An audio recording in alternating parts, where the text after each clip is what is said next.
Assalamualaikum warahmatullahi wabarakatuh. Di sini kami akan sedikit memaparkan mengenai PKM yang telah kelompok kami buat dengan judul Gematika. Game Edukasi Matematika, Sistem Integrasi Berbagai Metode Pembelajaran Matematika Modern berbasis Android. PKM yang kelompok kami buat termasuk jenis PKM KC. Sebelumnya, kami terdiri dari 3 anggota kelompok. Yang pertama ada Nurul Khairiyah, NIM 710190095. Yang kedua ada Inas Nur Afifah, NIM 710190093. Dan yang ketiga ada Aulia Febrianti, NIM 710190101. Latar belakang mengapa kami memilih judul PKM tersebut, yaitu dapat dilihat banyaknya anak-anak yang lebih suka menggunakan Android daripada menggunakan buku untuk media pembelajaran. Karena buku dianggap sebagai media pembelajaran yang membosankan dan rumit. Selain itu, mereka lebih suka untuk bermain game daripada untuk belajar. Maka dari itu, game merupakan salah satu media interaktif yang banyak diminati oleh anak-anak. Dan mengapa kami memilih matematika? Karena rendahnya minat siswa menekuni matematika dan mereka menganggap bahwa matematika sebagai pembelajaran yang sangat rumit. Dan di sini sudah terdapat beberapa artikel yang menguatkan tersebut. Dengan judul Karena COVID-19, Keahlian Matematika Siswa Terhambat. Dan ada artikel yang mengatakan bahwa kesulitan belajar matematika di sekolah dasar. Maka dari itu, perlu adanya media pembelajaran matematika dalam bentuk game edukasi dengan berbasis Android yang dapat digunakan oleh siswa untuk bisa memahami matematika dan juga belajar sambil bermain. Tujuan dari PKM yang kelompok kami buat, yang pertama adalah mengembangkan aplikasi berbentuk game edukasi, yang kedua adalah mengembangkan media pembelajaran game edukasi berbasis Android, dan yang ketiga mengembangkan platform e-learning interaktif dalam bentuk game. Dengan adanya game edukasi tersebut, diharapkan anak-anak Indonesia akan lebih suka dalam mempelajari pelajaran matematika dan memberikan manfaat bagi anak-anak dan juga orang tua. Apa sih game edukasi itu? Jadi, pengertian dari game edukasi merupakan sebuah sistem di mana pemain terlibat dalam konflik buatan ditentukan oleh aturan yang menghasilkan hasil yang terukur. Dalam game edukasi terdapat 5 elemen. Yang pertama adalah aturan. Aturan sendiri merupakan sebuah batasan yang digunakan pada game untuk mencapai tujuan. Yang kedua ada objek dan tujuan yang digunakan untuk membedakan antara game satu dengan game yang lainnya. Yang ketiga adalah outcome dan umpan balik yang digunakan untuk mengukur kemajuan pengguna terhadap tujuan permainan.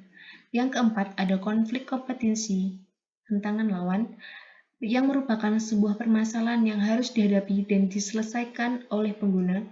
Yang kelima ada interaksi dan representasi. Interaksi sendiri merupakan hubungan antara user dengan sistem atau dengan orang lain, sedangkan representasi yang merupakan game harus memiliki makna tertentu. Game edukasi merupakan salah satu dari media pembelajaran dengan fungsi dan manfaat antara lain sebagai berikut. Yang pertama adalah sebagai media penyampaian pembelajaran dengan mudah dan spesifik. Dengan adanya media pembelajaran, materi dapat tersampaikan dengan mudah dan hanya mencakup materi yang khusus. Yang kedua adalah membuat proses pembelajaran lebih menarik, karena dengan banyaknya media pembelajaran akan menarik siswa untuk semangat belajar dan penyampaian materi juga jelas. Yang ketiga adalah untuk efisien waktu dan tenaga.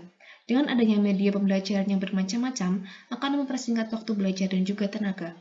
Yang keempat adalah meningkatkan kualitas hasil belajar siswa. Dengan adanya media pembelajaran akan mempermudah dalam pemahaman siswa terhadap materi sehingga hasil belajarnya juga akan semakin baik. Yang kelima adalah kegiatan mengajar menjadi fleksibel. Karena banyaknya media pembelajaran yang bisa dimuat di dalam Android, maka dapat dibuka kapanpun dan dimanapun. Dalam pembuatan laporan, terdapat metode pengumpulan data. Jadi metode pengumpulan data digunakan untuk membantu peneliti dalam membuat laporan penelitian.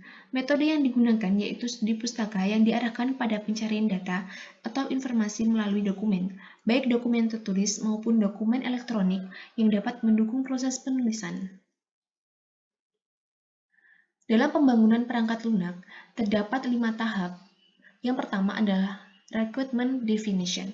Pada tahap ini diperlukan komunikasi yang bertujuan untuk memahami perangkat lunak dan batasannya. Yang kedua adalah system and software design. Pada tahap ini dapat membantu dalam menentukan perangkat keras dan sistem persyaratan. Yang ketiga adalah implementation and unit testing. Pada tahap ini, sistem pertama kali dikembangkan di program kecil yang disebut dengan unit. Yang keempat adalah integration and system testing. Seluruh unit yang sudah dikembangkan dalam tahapan implementasi akan diintegrasikan dalam sistem setelah pengujian yang dilakukan oleh setiap unit. Yang kelima adalah operation and maintenance. Pada tahap ini, perangkat lunak sudah jadi, dijalankan, serta dilakukan pemeliharaan. Terdapat jadwal kegiatan dalam pembuatan PKM. Jadi di sini kami membuat PKM selama 4 bulan. Yang pertama, yaitu persiapan berupa studi literatur dan pengumpulan bahan materi yang dilaksanakan pada bulan pertama, minggu pertama.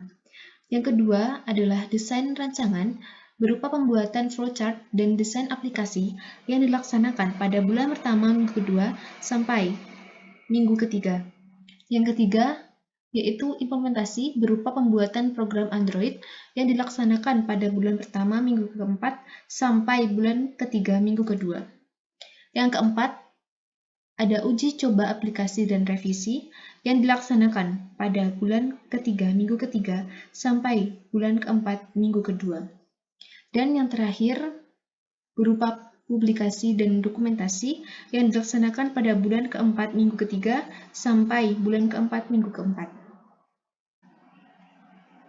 Baik, itu tadi merupakan sedikit pemaparan mengenai PKM yang kelompok kami buat. Semoga memberikan manfaat untuk kita semua. Terima kasih atas perhatiannya. Wabillahi taufiq wal hidayah. Wassalamualaikum warahmatullahi wabarakatuh.